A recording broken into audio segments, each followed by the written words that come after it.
Good morning to all of you. Aditya Gurukul के इस digital platform पर मैं ललित आदित्य राव आपका स्वागत करता हूं।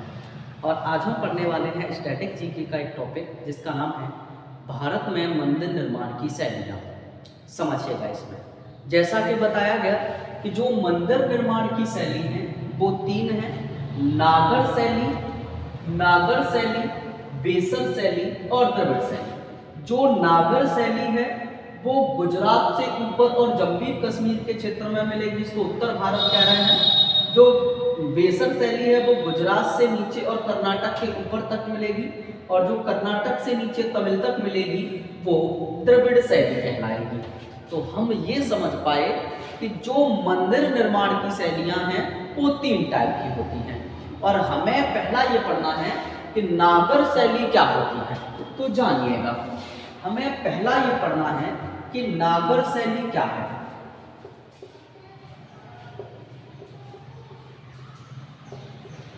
नागर शैली को आप जान लेंगे। नागर शैली में क्या बताया गया, ये कहा गया कि जो नागर शैली है ये उत्तर भारत की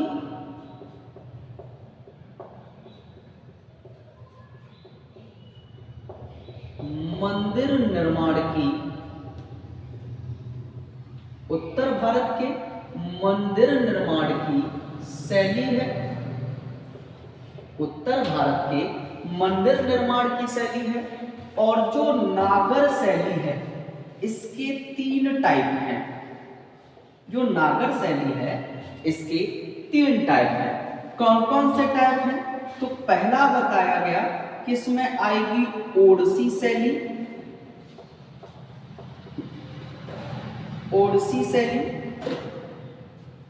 दूसरी आएगी खजुराहो शैली,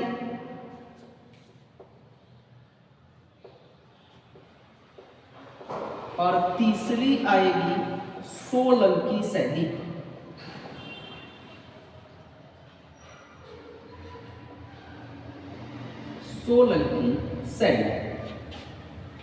ये बताया गया कि मंदिर निर्माण की तीन शैलियां हैं, और तीन शैलियों में ये बताया गया कि ऐसी शैली जिसका नाम ओडिसी शैली है ये उड़ीसा में है, और जो खजुराहो शैली है ये मध्य प्रदेश में है, और जो सोलंकी शैली है ये गुजरात में है। तीन शैलियां हैं, उसमें से हमें पढ़नी है मंदिर निर्माण की शैली। और नागर जो मंदिर निर्माण की शैली है ये उत्तर भारत के मंदिर निर्माण की शैली है, इसको जानिएगा। इसमें क्या बताया गया, इस ओडिसी शैली में बताया गया कि जो नागर शैली है इसमें बताया गया कि इसमें एक ऊंचा चौतरा होता है। सबसे पहले क्या होता है, एक आधार होता है, और उस आधार का जो सबसे नीचे से बना हुआ फाउंडेशन होता है वो सबसे ऊंचा चौतरा होता है, जिसको बड़ा और ऊंचा चौतरा कह रहे हैं। ऊंचा चौतरा कह रहे हैं। इसके ऊपर एक कम ऊंचा चौतरा होता है जो छोटा होता है, ये क्या है, छोटा प्लस कम ऊंचा चौतरा।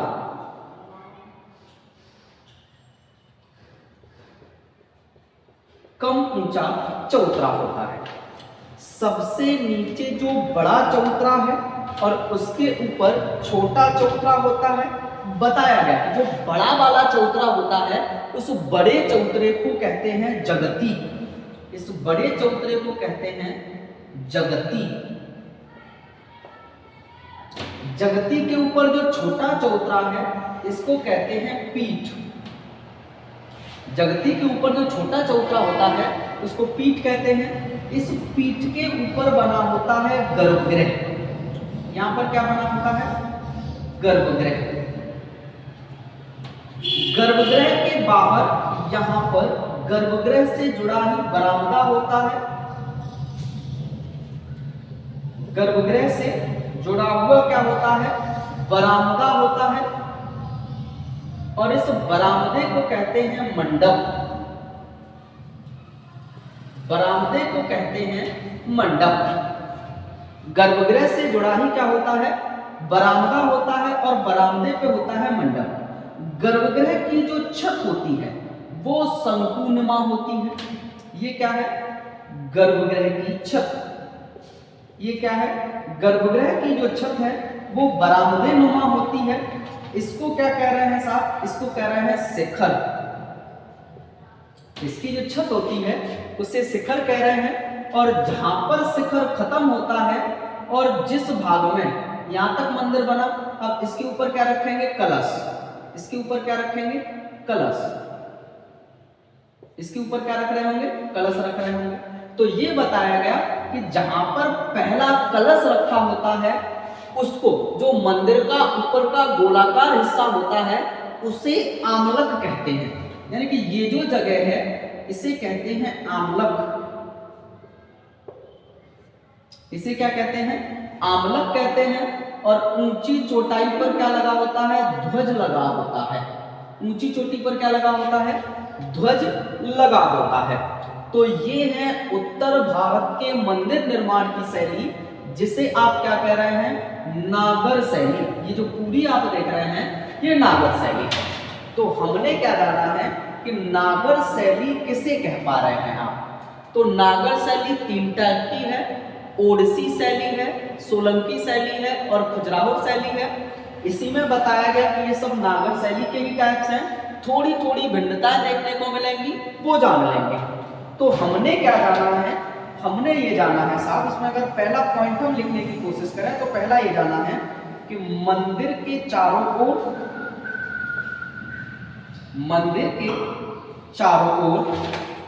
परिक्रमा करने के लिए, मंदिर के चारों ओर परिक्रमा करने के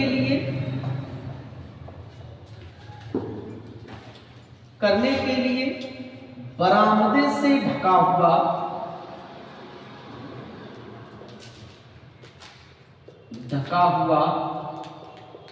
पथ होता है।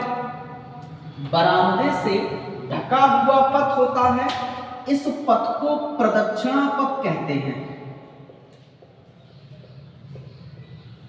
इस पथ को प्रदक्षिणा पथ कहते हैं। जो बरामदे से ढका हुआ पथ है उसे प्रदक्षिणा पथ कहते हैं। दूसरा पॉइंट क्या बताया गया? ये बताया गया कि इनमें गोपुरम नहीं पाए जाते हैं।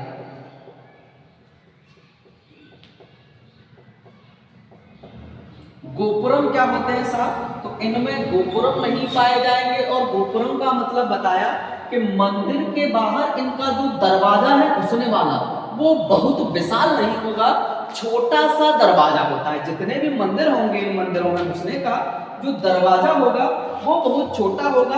या मंदिर के बाहर की जो घुसने का दरवाजा होता है वो बहुत छोटा होगा। दूसरी बात क्या बताई गई?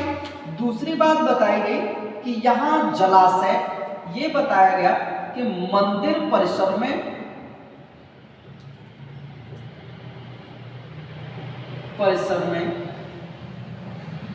जलाशय और कुंड नहीं पाए जाते। मंदिर के परिसर में जलाशय और जो कुंड हैं वो बिल्कुल नहीं पाए जाएंगे। तीसरी बात क्या कहेगा मंदिर निर्माण की शैली में? ये कहेगा कि जहां पर शिखर खत्म होगा वहां पर आमलक शुरू हो रहा होगा। अगली बात क्या कही गई? ये कही गई कि मंदिर का शिखर आमलक पर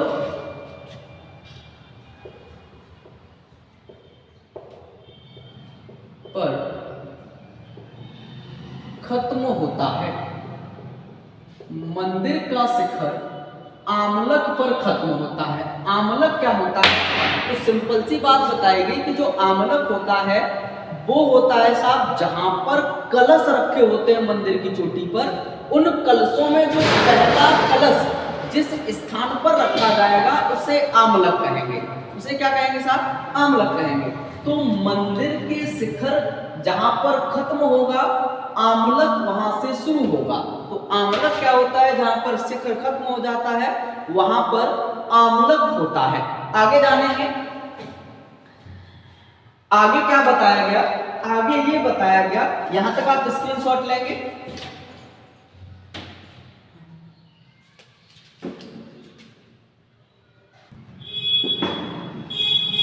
आगे जानिएगा, आगे क्या बताया गया।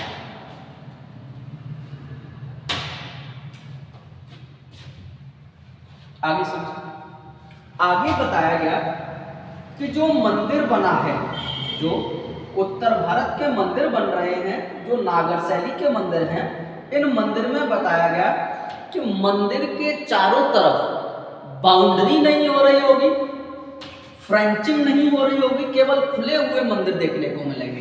तो ये बताया गया मंदिरों के बाहर चार दीवारी नहीं होगी, मंदिरों के बाहर चार दीवारी नहीं होती है। दूसरी बात बताया गया कि मंदिर का जो दरवाजा है, मंदिर के बाहर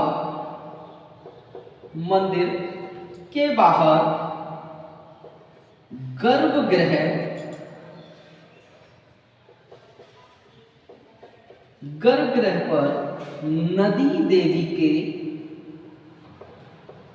चित्र बने होंगे, और जो नदी देवी हैं वो दो हैं, या तो गंगा का चित्र बना होगा या यमुना का चित्र बना हुआ होगा।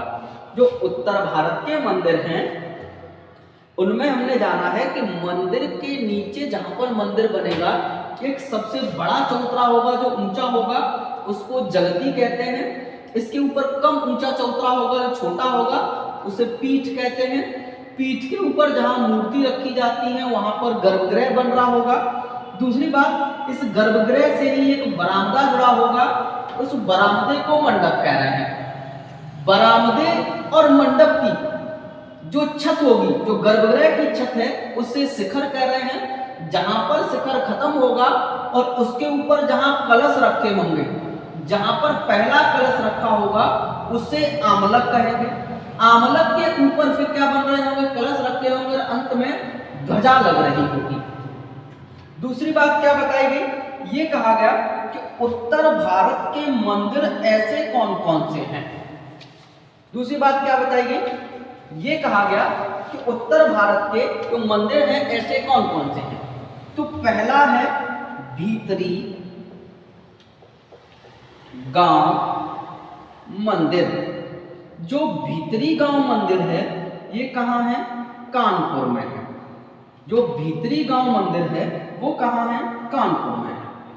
दूसरा है दशावतार मंदिर, और जो दशावतार मंदिर है ये झांसी में है। जो दशावतार मंदिर है ये झांसी में है। दूसरा है लक्ष्मण मंदिर। लक्ष्मण मंदिर ये कहाँ है, सिंहपुर में है। जो लक्ष्मण मंदिर है ये कहाँ पर है साहब, तो सिंहपुर में है। दूसरा है कंदरिया महादेव मंदिर। दूसरा है कंदरिया महादेव मंदिर, ये कहां पर है, तो ये खजुराहो में है। और जो खजुराहो है ये एमपी में है।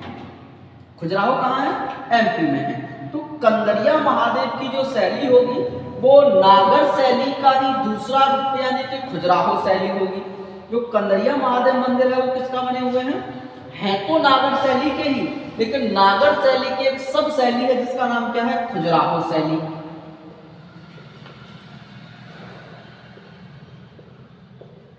कौन सी शैली है साहब, खजुराहो शैली।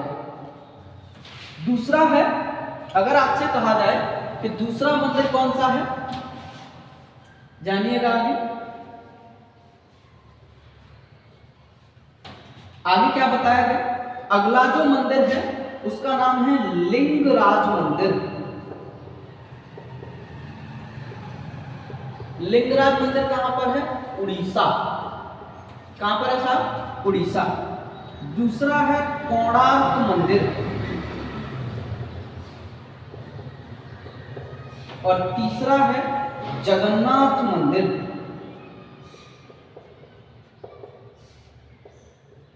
ये तीनों ही कहां देखने को मिलेंगे आपको? तो ये तीनों बताए गए कि ये उड़ीसा में देखने को मिलेंगे। अगर उड़ीसा में देखने को मिल रहे हैं तो मंदिर निर्माण की जो नागर शैली है उसी का टाइप होंगे, जिसको क्या कह रहे हैं? ओडिसी शैली कह रहे हैं। इसको क्या कहेंगे? ओडिसी शैली कहेंगे। किस शैली के मंदिर हैं? ओडिसी शैली के मंदिर हैं। अब ओडिसी शैली और खजुराहो शैली में अंतर क्या होगा? तो ये बताया गया कि जो खजुराहो शैली है, इसमें मंदिर के बाहर जो मंदिर की दीवारें हैं उस पर कामुक अवस्था की नक्काशी की गई है। इस पर बताया गया कि मंदिर की दीवारों पर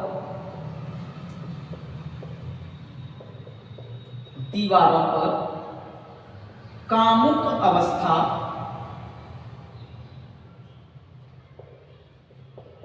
के चित्रों की नक्काशी है। दूसरी बात, जो ओडिसी शैली है, इस ओडिसी शैली में क्या देखने को मिलेगा?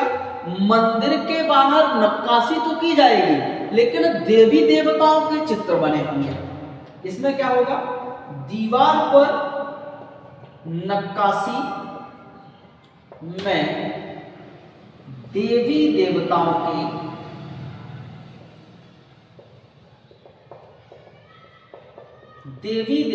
के चित्र बने होंगे। तो सिंपल सी क्या विशेषता है दोनों में?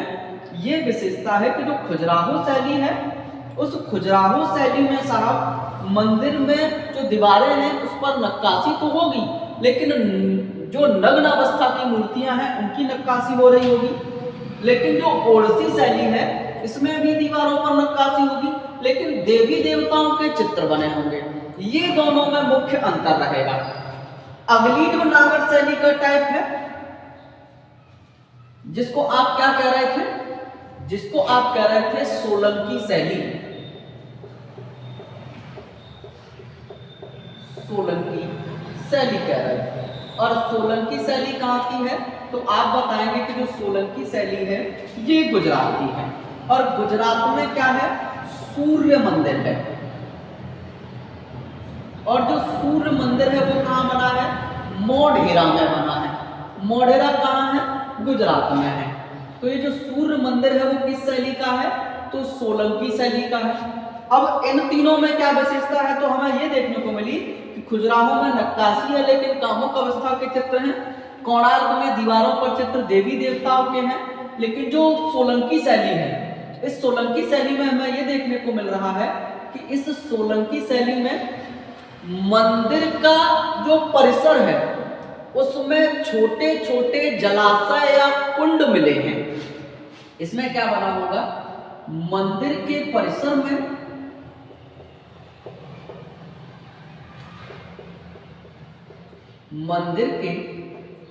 में छोटे छोटे कुंड बने हैं।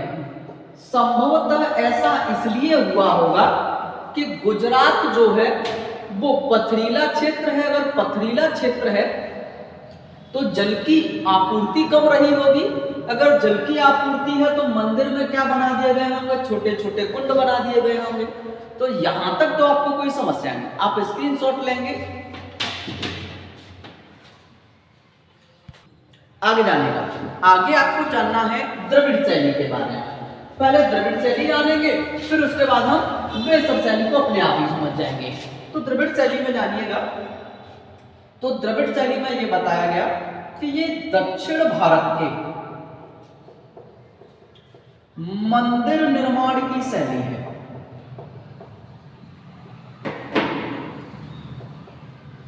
ये दक्षिण भारत के मंदिर निर्माण की क्या है? शैली है। इसमें बताया गया कि ये जो द्रविड़ शैली है, इस द्रविड़ शैली में बताया गया कि ये कृष्णा नदी के बाद कृष्णा नदी के बाद दक्षिण में है। कृष्णा नदी के बाद ये दक्षिण में आपको क्या करेगी, देखने को मिलेगी। दूसरी बात, इसका जो सबसे ज्यादा विकास है, इसका सबसे ज्यादा जो विकास है वो चोल शासकों के साम्राज्य में हुआ। चोल शासकों के साम्राज्य में हुआ। चोल शासकों के साम्राज्य में हुआ। ये शैली है कैसे, तो समझिएगा। सबसे पहले क्या होता है कि एक बड़ा सा चौतरा होता है। सबसे पहले क्या होता है कि एक बड़ा सा चौतरा होता है, और बड़े चौतरे को कहते हैं जगती। इसको कहते हैं जगती। जगती के ऊपर एक कम ऊंचा चौतरा होता है और जगती से छोटा होता है, उसको कहते हैं क्या साहब, पीठ। उसको क्या कह रहे हैं, पीठ कह रहे हैं। दूसरी बात क्या बताई गई, जगती होता है, जगती से जो छोटा चौतरा होता है उसको कह रहे हैं अधिष्ठान। अधिष्ठान। और इसके ऊपर होता है पीठ।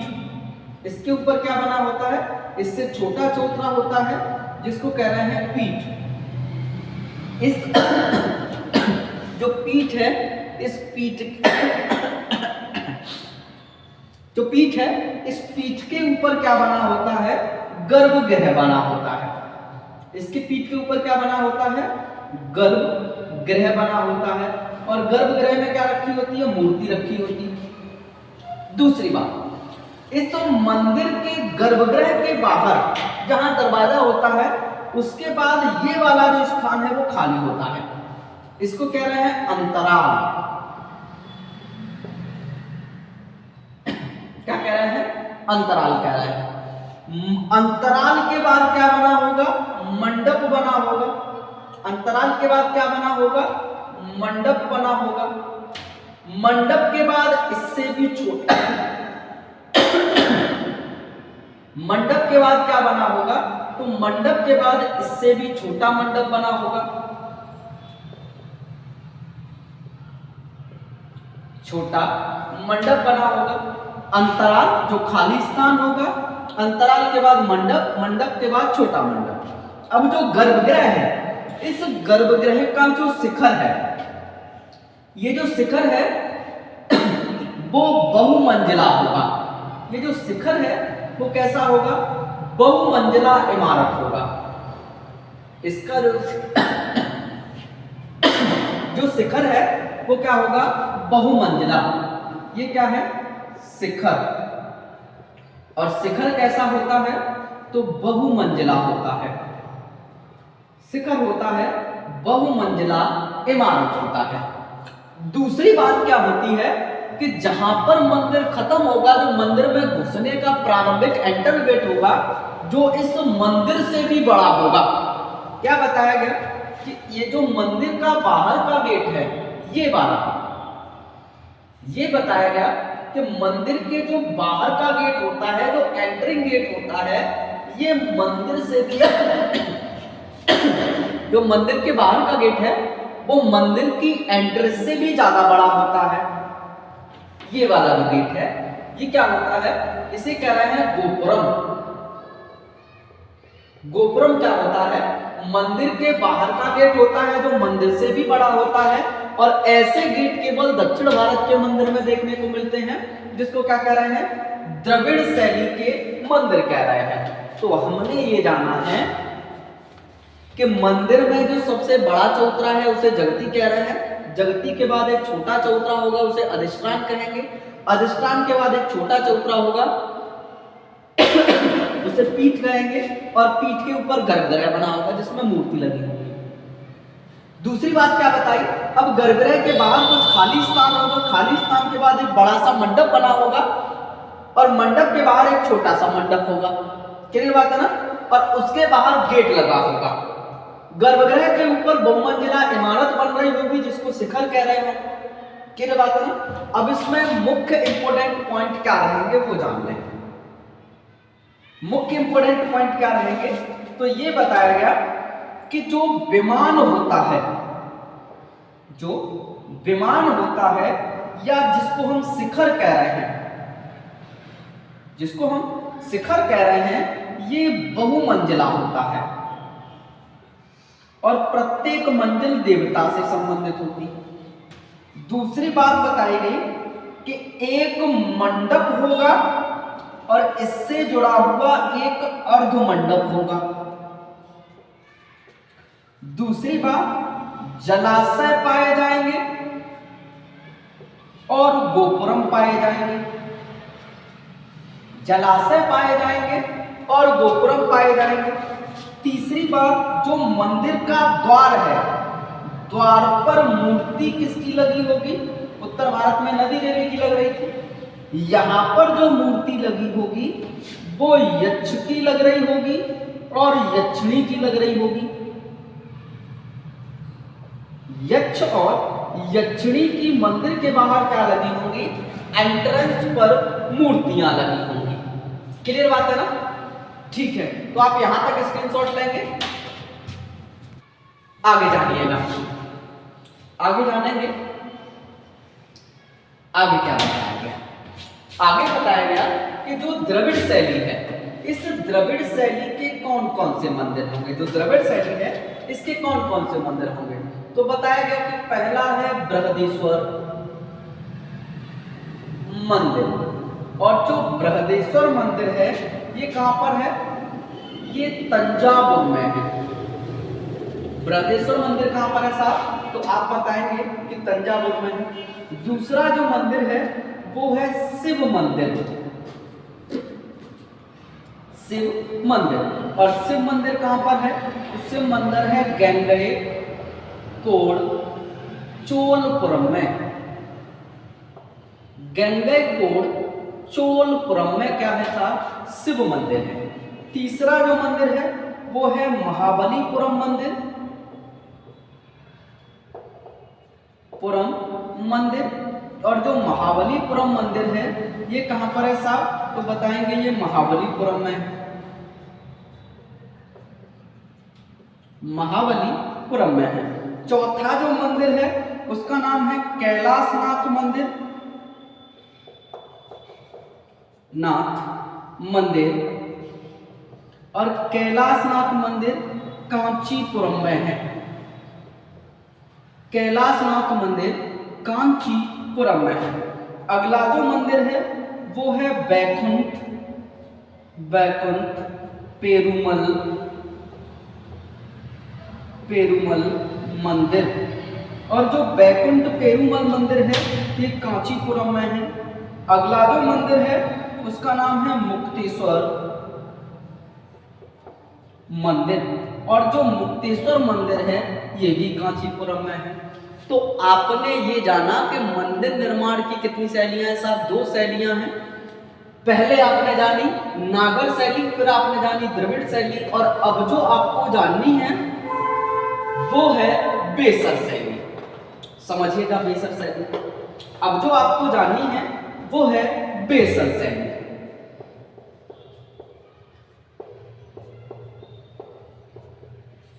बेसर शैली में क्या बताया गया? ये कहा गया कि जो बेसर शैली है ये नागर शैली और द्रविड़ शैली का मिश्रण है। यानी कि जैसा जैसा नागर शैली में होगा और जैसा द्रविड़ शैली में होगा, इन दोनों से ही मिलती जुलती शैली क्या बन जाएगी? बेसर शैली बन जाएगी। दूसरी बात क्या बताया जाएगा कि जो बेसर शैली है इसमें जो प्रदक्षिणा पथ है, परिक्रमा वाला प्रदक्षिणा पथ है, ये कैसा होगा? खुला हुआ होगा, खुला हुआ होगा। प्रदक्षिणा पथ कैसा होगा? तो खुला हुआ होगा। दूसरी बात क्या बताई गई कि इसके जो मंडप हैं, मंडप अधिक सुसज्जित होंगे और ज्यादा अच्छे से क्या किए गए होंगे, सजाए गए होंगे। तो ये बेसर शैली होगी। और बेसर शैली कहाँ देखने को मिल रही है, इन वाले क्षेत्रों में देखने को मिल रही है। द्रविड़ शैली कहाँ देखने को मिल रही है, यहाँ वाले क्षेत्रों में देखने को मिल रही है। यहाँ तक तो कोई समस्या नहीं। अब छोटी पोटी कुछ शैलियां और हैं, जैसे जानिएगा, जैसे है नायक शैली। नायक शैली, और जो नायक शैली है ये कहाँ देखने को मिली है, तो आप बताएंगे दक्षिण भारत में। कहाँ देखने को मिली है साहब, तो दक्षिण भारत में देखने को मिली है। नायक शैली में क्या बना हुआ है, मीनाक्षी मंदिर।